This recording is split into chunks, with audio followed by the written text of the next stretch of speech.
1340 96.5 KVGC and around the world at kvgcradio.com. It is a Monday, the 24th day of April for 2017. Here's what's going on in local news. Well, the Calaveras County Planning Department released a 20-page draft ordinance late Friday that would ban commercial cultivation of cannabis.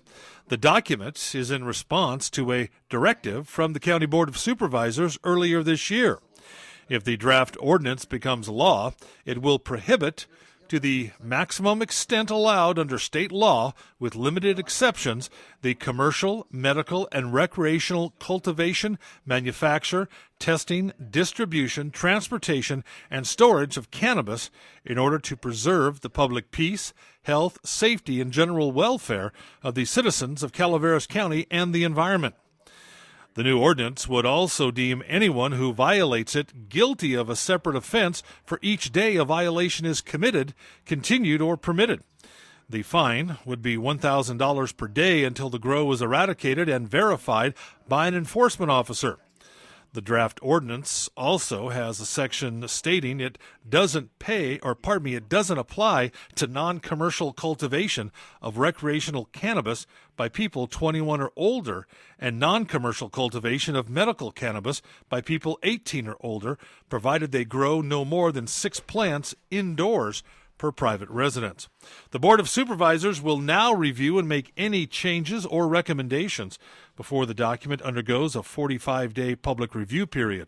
According to estimates, if implemented, the draft ban could eliminate from 200 to 500 businesses that would have been licensed under a regulatory program.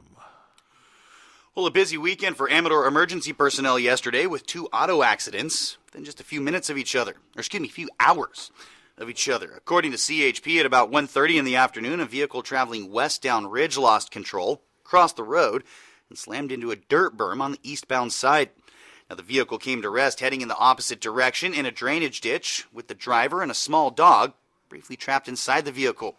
Now, the driver was checked by medical personnel on scene and was released. Now, the second incident took place later in the afternoon on 88 near Eggeman Lane. CHP reports the accident was a head-on with serious injury with Metaflight required. Now, the names of those involved and details of the accident have not yet been released. Melanie Crowell's trial will go on as scheduled. A motion by Deputy District Attorney Brad Jones to postpone her trial for another 4 weeks was denied by Calaveras County Superior Court Judge Grant Barrett. Crowell's counsel, Jeff Seaton, said there was not enough reason to delay the trial any longer than May 3rd.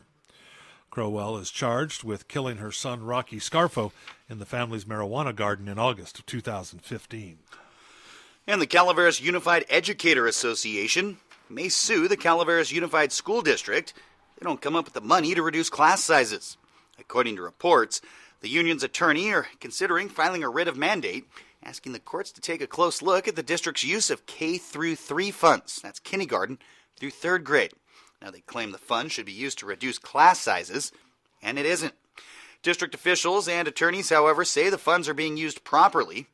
They also say that diverting where that money is currently spent may result in more budget problems for the district.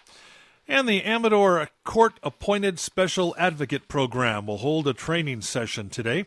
The CASA program pairs adult volunteers with children who are going through a court process due to abuse or other situations. Volunteers are trained to work as advocates for children, to build a relationship with them and give them a reliable and consistent adult who works to ensure the child receives the services and resources allowed them. Now, for more information, you can call John Stetler this morning at 257-1980. And that's a look at local news on a Gold Country Monday, the 24th day of April. From the KVGC News Center, I'm JD. And I'm Jim Geedy reporting.